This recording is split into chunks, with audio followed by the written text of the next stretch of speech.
Okay. Yeah, definitely. Yeah. Okay. Thank you, Phil, for that introduction. Let me start by saying that it is a great privilege for me to stand before a gathering of scholars at the University of Wisconsin-Madison, specifically the Africa Afternoon Talk. I thank the organizers for inviting me. And my talk specifically is on the activities of my center, of our center at Bauchi State University, which, as you can see, is associated with promoting freedom of religion and belief in Nigeria. So what I am here to talk about is to talk about the role of the Center for Law and Religion Studies associated with the promotion of freedom of religion and belief in Nigeria. And specifically, freedom of religion and belief is a subject matter, is a subject within the broader context of law and religion studies, an area that I developed interest long ago under the mentorship of Dr. Philip Austin. He has mentored me for many years and is still mentoring me. So thank you, Phil, for that. Now, before I start, it will be fantastic to talk about one or two things about Nigeria so that you understand why we need to have this center or why we decided to establish a Center for Law and Religion Studies. What you are seeing on the screen, you have a picture of a mosque, a very big one, a picture of a church, a very big one, and a shrine. The objective of introducing this is simply to inform you or to expose you what you are about to see. The kind of country we are talking about is a country that identifies with religion positively. Religion is a big business in Nigeria. Everyone in Nigeria has strong emotional attachment with religion. And so what you are seeing on the first screen is a mosque funded by government. It is called the National Mosque. This is where the president of Nigeria prays every single Friday. And if the president of Nigeria happens to be a Christian, he prays in the church. That is the National Ecumenical Center. These two worship centers were built with almost 100 support from government. This is the extent of religion-state relationship in that country. The third picture you have, which is a shrine, is to inform you or to let you know that apart from Islam and Christianity as predominant religions in Nigeria, you also have traditional African religions, even though with a meager percentage, but they exist everywhere. One thing to note about the picture here is, I've stated that these two worship centers, mosque and the National Ecumenical Center, get support from government every single year, even in government budget, even though a lot of people feel that that country is a secular country. I rather describe the country as a multi-religious country, where you have two predominant religions, but of course, somewhere along the way, you have the traditional African religions also. But that African traditional religion symbolized with this shrine does not get any support from government. So we will understand why as we move on. Now, the next slide is a map. I thank my boss, Dr. Philip Austin, for giving me full access to this map. It is a map which I think very useful. I found it very useful, and I must thank the University of Wisconsin-Madison African Studies Program for producing this. it has been widely used by many scholars. Now, the essence of bringing this is to let you know, or it's to inform you about the historical connection that Nigeria as a country has with religion. Now, the map is a depiction of the various states, but the information about the population is based on the official figure issued, that is of census, as far back as 1963. So if you look at the dark green areas, it represents areas that are predominantly Muslims, where you can have, you can see somewhere along the way, the population can between 75 to 100%. Then the lighter green areas, you have Muslim presence 50 to 75%. Then as you move on, the very lighter one, you have Muslims 25 to 50%. And then and so on, you have the other areas that is somewhere down west, representing the western part of the country and the southern part of the country, with Muslims in the minority. So this is to tell you that Nigeria, you have Muslims, you have Christians, and then you have some other religions. This is based on 1963 census. So let's move on again. This is another map. Islam and Christianity in the States. So this is 2021, produced by the World Christian Database. So if you look at the dark green areas, that is where you have Muslims predominant. And that is where you have the so-called Sharia state, 12 Sharia states in Nigeria. And then you have the light blue areas, are areas where you can have Christians 45 to 74%, meaning Christians are predominant today in those places. And then the dark blue areas represent where Christians and Christianity being predominant, where you have 75 to 83 percentage as population of Christians, meaning the remaining percentage represent Muslims and some others, which are quite in the minority. And then Islam, you can say it's up there, where you have the light green areas. These are areas, states, where Muslims can be 50 to 74%.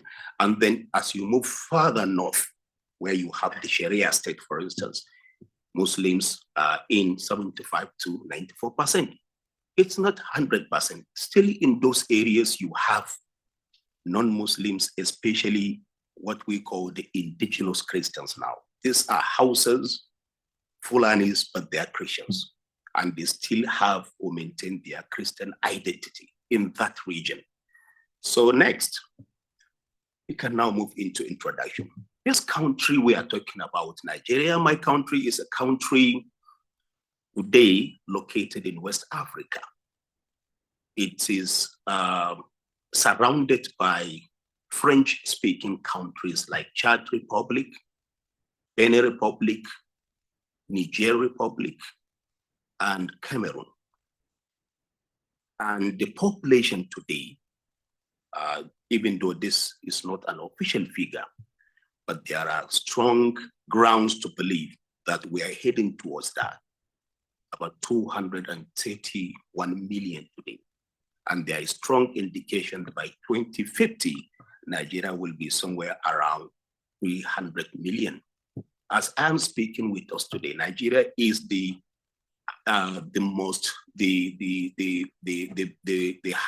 country with the highest population number of Blacks in the whole world. Then in terms of religious demography, I prefer describing Nigeria as a country that is evenly divided between Muslims and Christians. But there are so many, opinions about the population of Muslims and that of Christians. If you look at what I have here, the 2020 estimate by Pew Research Center indicates that Muslims are 51.1%, Christian 49.9%, and the remaining 2%. But in reality, it's safer to say it is a country evenly divided between Muslims and Christians. Muslims are Islam has a lot of, there is internal diversity among the Muslims. So Muslims, you have the Sunnis, you have the Shia, you have the Ahmadiyya, you have so many. Christians also are internally diverse. You have the Jehovah's Witnesses, you have the Presbyterians, you have the Baptists, you have the Anglicans, you have the Methodists. Now, the challenge that country has been facing is how to manage these religious diversity. Management of religious diversity has remained the biggest challenge that that country is facing today. And so if you look at the second slide, we look at what are the challenges. So it is a country where, because of the historical connection it has with Islam, customs, so you now have, and it is a common law country, so you now have the common law being operated side by side with Islamic law and customs. So legal pluralism is well pronounced in that country. So that is why you can talk about Sharia codes, you can talk about customary codes, and you can talk about the conventional codes in that country. It is a country where we still have attacks on innocent communities by Boko Haram and ISWAP and many other groups. It is a country also with experience of confrontations, violent confrontations between government and religious groups. In some instances, individual religious preachers. I give an example of the clash between the Nigerian Army Chief of Staff with the members of the Shia, that is the Islamic movement of Nigeria, somewhere in 2015. And it is still continuing. Even last week, such a clash happened in Abuja with members of this religious group and the police, and people were killed extrajudicially. It is a country where we have non-Muslims, especially Christians, complaining almost on a daily basis about difficulties in getting land to build worship centers in Muslim dominant areas, especially in the Sharia states. And we still have the same complaints from Muslim minorities living especially in the South, because in the South, that is for instance, eastern part of Nigeria, Anambra State, Enugu. So we now talk about the Igbo Muslims. These are indigenous Igbos. They are Muslims. They maintain their Islamic identity, but they are facing a number of challenges, just like you have non-Muslims facing challenges in Muslim majority areas. It is also a country where you have recent development, where we have the Corporate Affairs Commission as a result of the activities, the rising activities of religious bodies in terms of irresponsible preaching, in some instances using the social media. Government now attempted to start looking into the internal activities of religious bodies. And so there was this new enactment under the Corporate Affairs Commission Act 2020, where you have section 839, 843, 844, and so on. It was an attempt by government, that Corporate Affairs Commission, for instance, to start looking into or forcing them to account for what they do. Because once you register a religious body under corporate affairs law, it means somehow you would want to be in some form of business.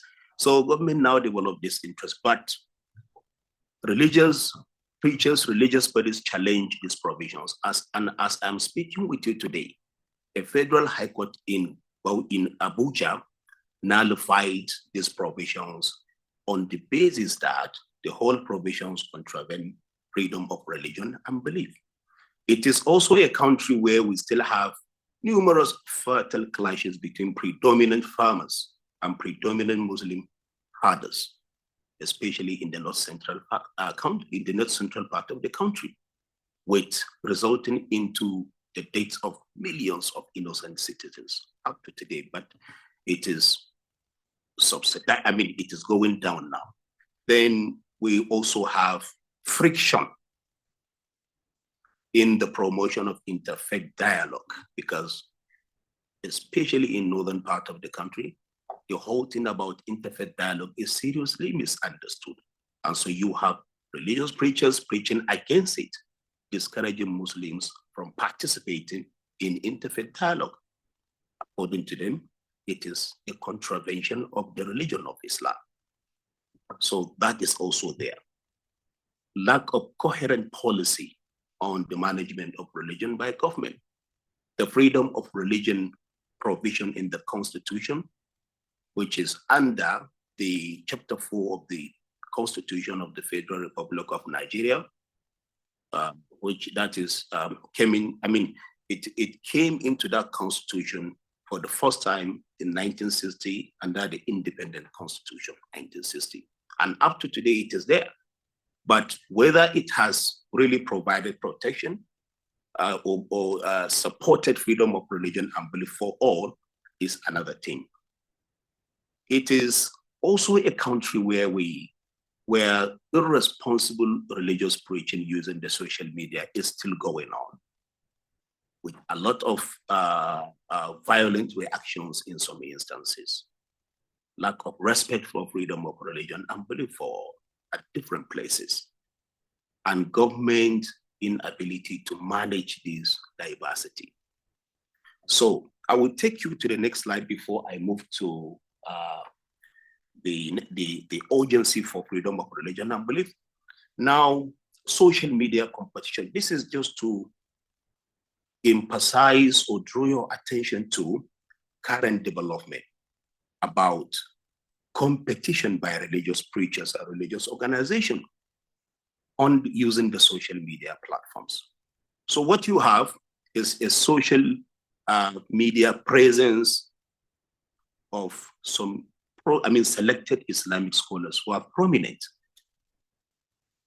In contrast to what many people believe, that some, like the Boko Haram, hate anything from the West. I stand before you today to tell you that religious preachers are using or have learned how to use the social media effectively, just to gate many people towards their side, to increase their following, and many other things. So what you have a prominent Islamic scholar, for instance, Professor Muhammad Mansour Aisakoto, you can Google him. His following today, he has a following of 277,000 people on the Facebook. And anytime he talks, people listen to him. You have Dr. Bashir Ali. This is another Salafi trained Islamic scholar, for instance, with a following of about 164,000. So you can see up to number 7, where you have some selected Islamic scholars using the social media to propagate their own, interpretation of the religion to get Muslims. And apart from individual religious preachers, you have Islamic organizations also involved in the use of social media also to gain prominence. You have platforms like the Mumbaring Malamai, where currently it has followers of about 118,000. You can see their YouTube presence, Darul Fikr, Zawra Malamai, Jibwis 2, Karatutuka Malaman Sunnah, Sautus Ulama. All these are Muslim platforms where they use the social media to preach.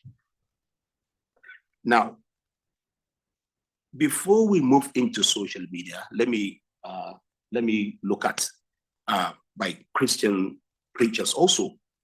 So what I'm going to show you now is just the same way we saw with the Muslim preachers and their organizations. Christians are also involved in that. So these are selected Christian organizations or churches and their founders and their following on the Facebook. For instance, if you look at the first one, Deeper Life Bible Church, the following of the first on Facebook is 143,000. This is as at December 2017. Now, as at February 2019, the following of these church on Facebook increased from 143 to 182,000. And then if you go to the last slide on that is this side, you have number one as the founder of the church with a following today of about 1.9 million people. So what I want to show you is how individual religious preachers have become bigger than, that is in terms of Facebook following, bigger than the church they represent. So it centers on the individuals. And the same thing also is happening with Islamic preachers. So you have number two, Salvation Ministries, as of 2017 with a following of 180,000. And in 2019, it increased to 1,129,000. Who is the founder of the church? The founder is Pastor David Ibiyomi. And his followership on the Facebook is 3.8 million today. So the influence these religious people have on people. And then if you go to number three, number four is the same. This is a continuation of it. So you have other churches and the pastors who founded the churches.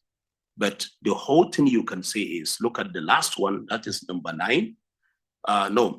Look at number 5.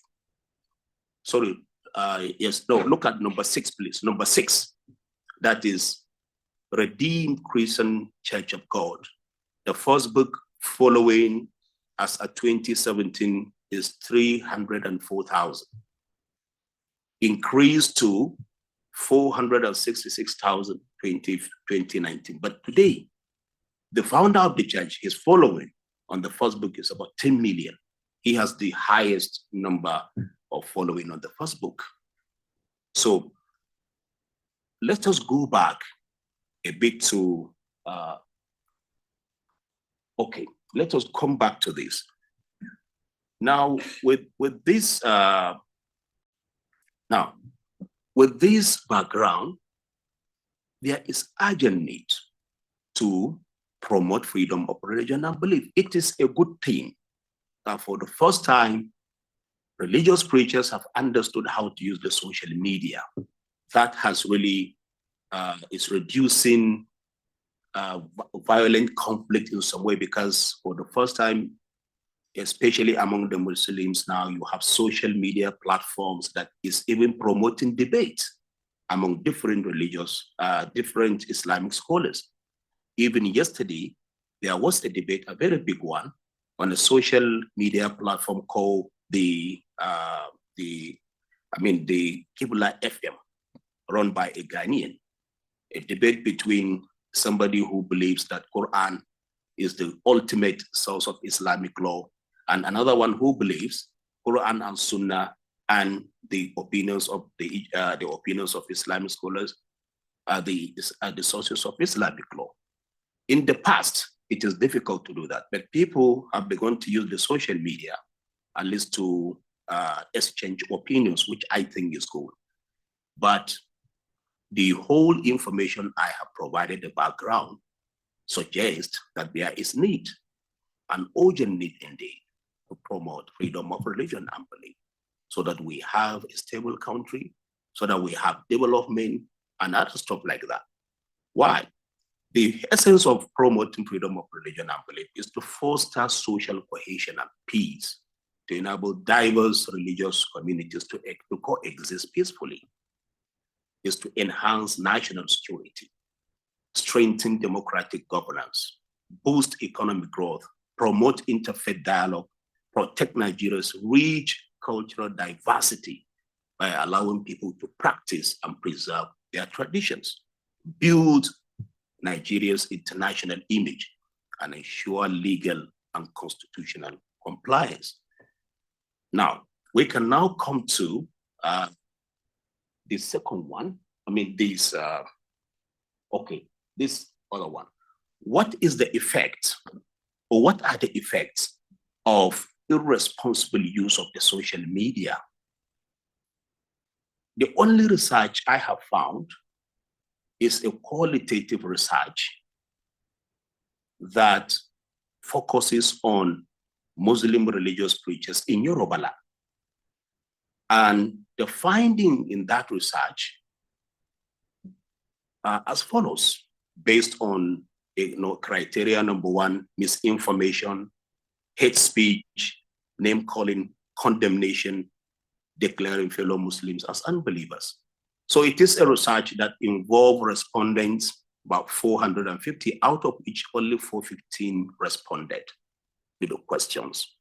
And on misinformation, 91.6% of the respondent people interviewed in Yoruba land, specifically few state, not all, seems to suggest that they agree that some Muslim preachers do misinform their listeners just to gain possibly some form of prominence, or maybe to gain support, or some other thing else.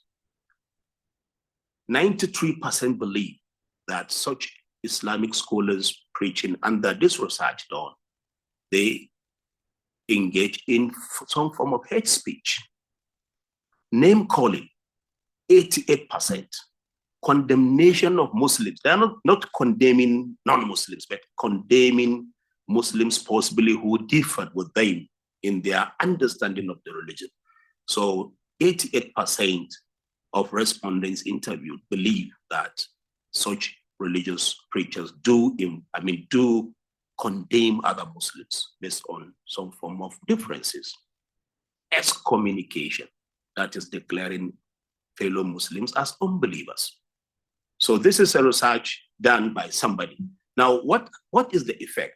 Now, on the effect, which is very relevant here, 89.2% of people interviewed believe that irresponsible use of the social media is a cause for it. Creates constant instability and confrontation. It widens disunity among Muslims. So you have 86.2% saying this. Growing mistrust, aggravating tension, fear, and intimidation, intra-religious conflicts, intensifying Islamophobia, proliferation of religious extremism and talks, about 79%.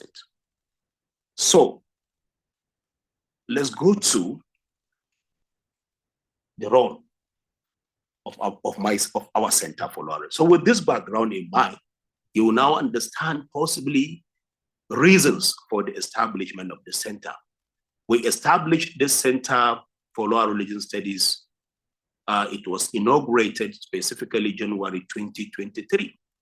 And we were privileged to have the Special Rapporteur on Freedom of Religion and Belief, that is the United Nations Special Rapporteur on Freedom of Religion and Belief, Professor Nazila Ghania, to give us the keynote address for the establishment of the center at Bauchi, that is where the Faculty of Law is located.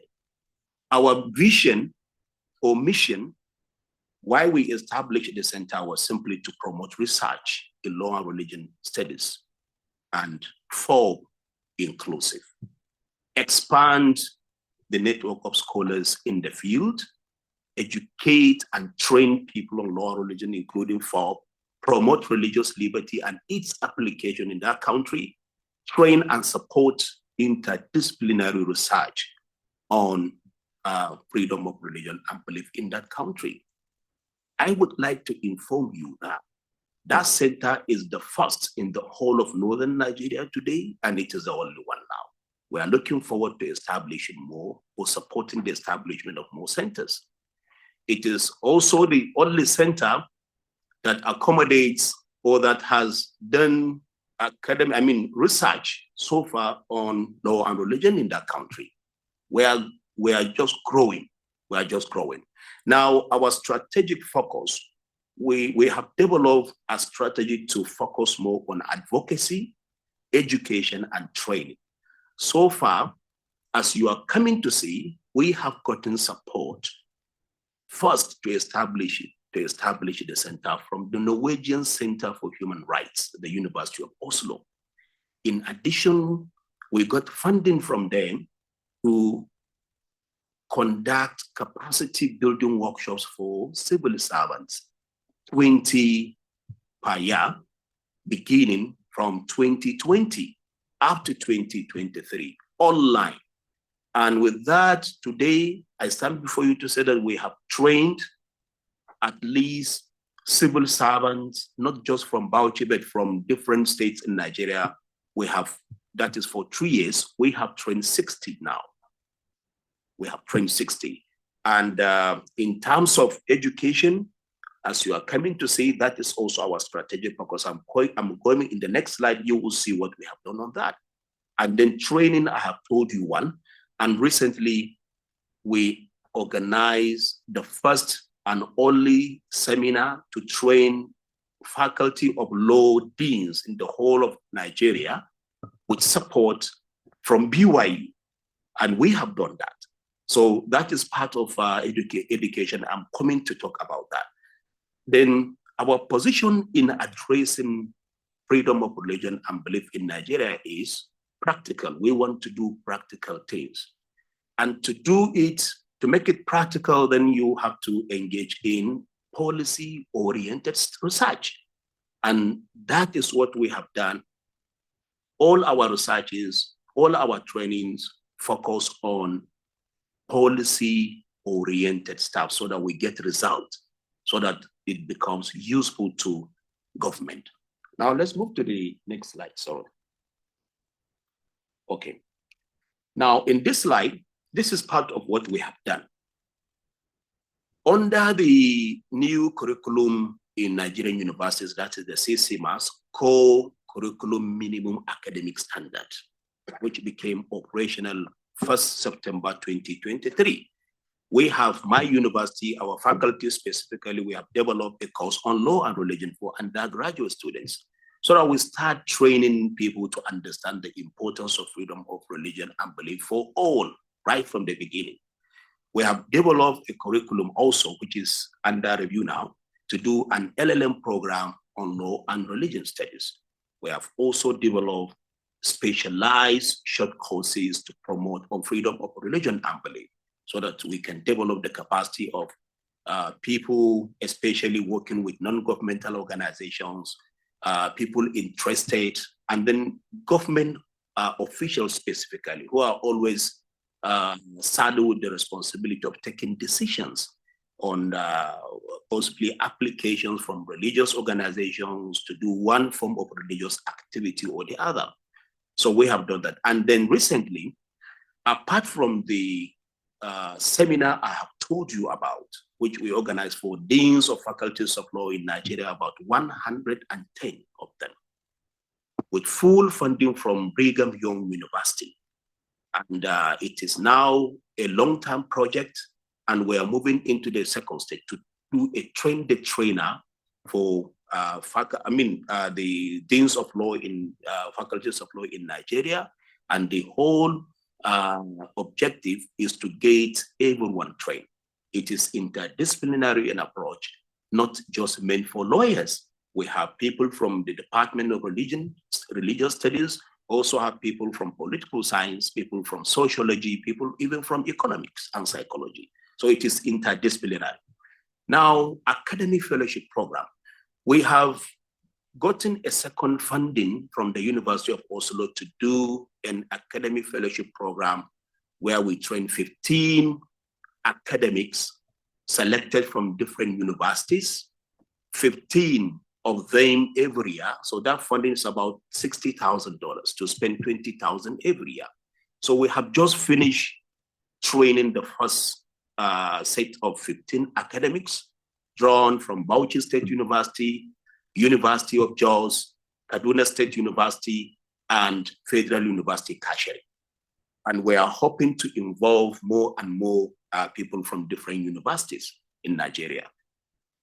Now, the next slide, current activities. So currently what we do, in addition to what I have told you, is we are establishing partnership because the state where our university is located is Bauchi, which is a state in the northeastern region of Nigeria, where the Boko Haram have, held people ransom the government for many years. So we have established partnership with Ministry of Religious Affairs in Bauchi State, and also the Bureau for Religious Affairs in Kaduna, and also some ministries related with one or two things to do with religion in neighboring states, and we are hoping to move on with that. And then we have also, because of the serious misunderstanding associated with interfaith dialogue in Nigeria, especially in the north, we are focusing also on interfaith dialogue and governmental knowledge of freedom of religion and belief. What we are doing is to train people to develop a policy brief which can be used by government. And we have succeeded in doing one when specifically, as I'm coming to talk about that, a specific Islamic religious preacher,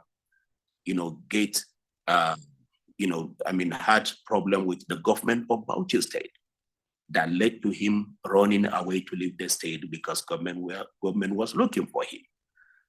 So what we did as a center was to now say, okay, we approach the government just to let them know that this is what we want to do. There is need to develop a policy brief, possibly to develop a responsible religious preaching code that should not come from the government, but something that should involve stakeholders, preachers coming together on their own, according to their own terms, to develop a specific responsible religious preaching code that government can just see at the end of the day and possibly support. So that is what we are. And then we are also engaging at multiple levels. Government, non-governmental organizations. What we are planning to do, I was telling my boss now, if I get back to Nigeria, is to establish partnership with prominent, well-known social media platforms that have where a lot of debates on religion has been done, and it is now promoting a healthy discussion. That is Sarki Zaki platform, who is a Ghanaian, and also the Qibla platform, which is also a social media platform, bringing different Islamic scholars to talk about Islam in a healthier way, in a responsible manner, without any violence, without any form of confusion. So we want to partner with that. And then community engagement. So this is another area where we have established relationships with communities, and we are doing that. We are developing a code of conduct for religious preaching. And this code of conduct involves those stakeholders. We are working on that.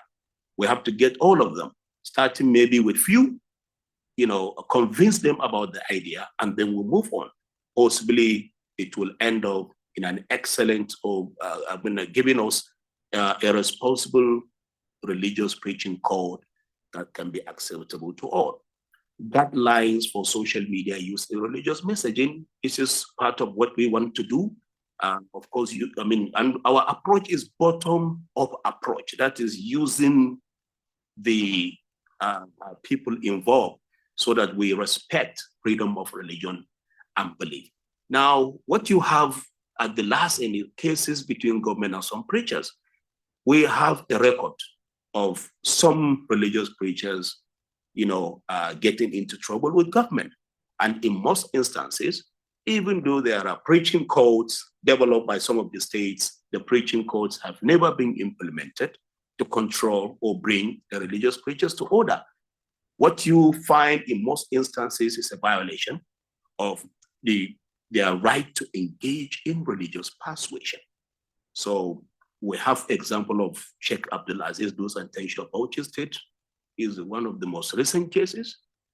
Malam Abdul Fattah Bauchi. This was arrested by the Department of Security Service, and he was forced to apologize to another person that he condemned and insulted on the Facebook. Sheikh Bello Yabo, always in trouble, insulting his governor and many others.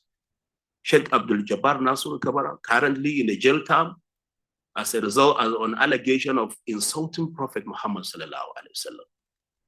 He is serving his jail term. He has challenged his conviction and sentence and conviction. We don't know what the Supreme Court is going to say about that. Malam Bafo Hotoro, he was also arrested by the Department of DSS, and he was asked to remove his clothes and tell the whole world that he apologizes to Sheikh Dairu Bauchi because he insulted him on the Facebook. So for how long can Nigeria continue like this? We have to be responsible. We have to be organized. Things must be done according to rule of law. We are not supporting anybody, but our aim is to establish a responsible Nigeria, a place that can, we want to create room for development. We want things to be done in the most civilized manner. So partnerships. Currently, we have done a lot of partnerships, and we are partnering with people. NILS, that is Nigeria Institute of Advanced Legal Studies, we have collaborated with them when we organize seminars for deans of law in Nigeria, and that collaboration is still here. OAU, that is Al Muhiba Open University, that is the university where I am the Vice Chancellor currently. When I assumed office, one thing that I have done is to get that university involved in issues that has to do with law and religion, so that we can get more people involved in the promotion of freedom of religion amply.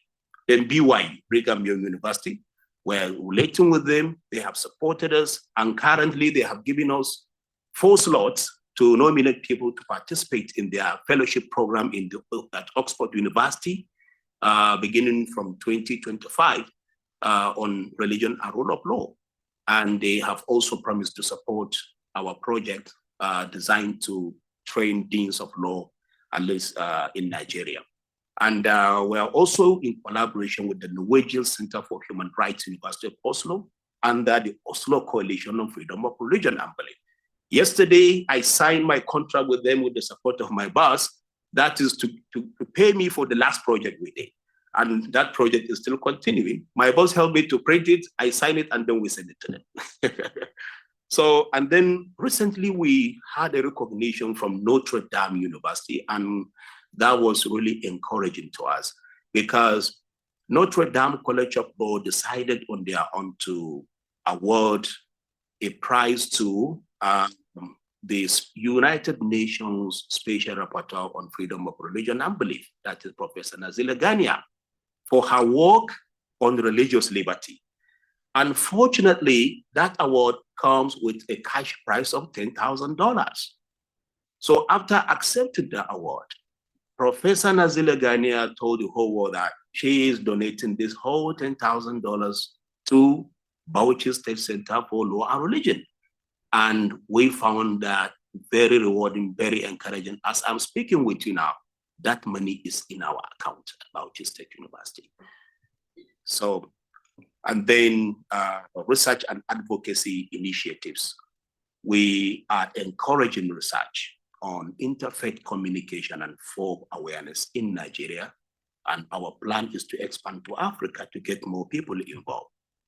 We are also into public advocacy campaigns for religious liberty, that where academicians, we do research, prepare policy brief, and then approach government, so that we have something practical, not just to do research, publish, and then keep it there. No, we want to see results on ground so that we improve our country. And then we are also hoping to influence national FoRB policy in Nigeria through academic findings. Right now, our academic fellows train with support from the the University of Oslo, are now at the last stage of their academic fellowship, writing academic papers, policy or with policy or public policy recommendations. And then we will get these academic writings published at journals at the international level. And we hope one day this research with policy recommendation will be useful to our government. Call for action. This is the last part. I want to use this opportunity after thanking you for listening to me, for giving me the chance to talk. I am calling for continued cooperation for sustainable law and religious research initiatives, including freedom of religion and belief. We're also open to partnerships to broaden FoRB education and advocacy in Nigeria and Africa at large. Our hope is to see a peaceful, religious liberty respect in Nigeria. Thank you for listening. Thank you.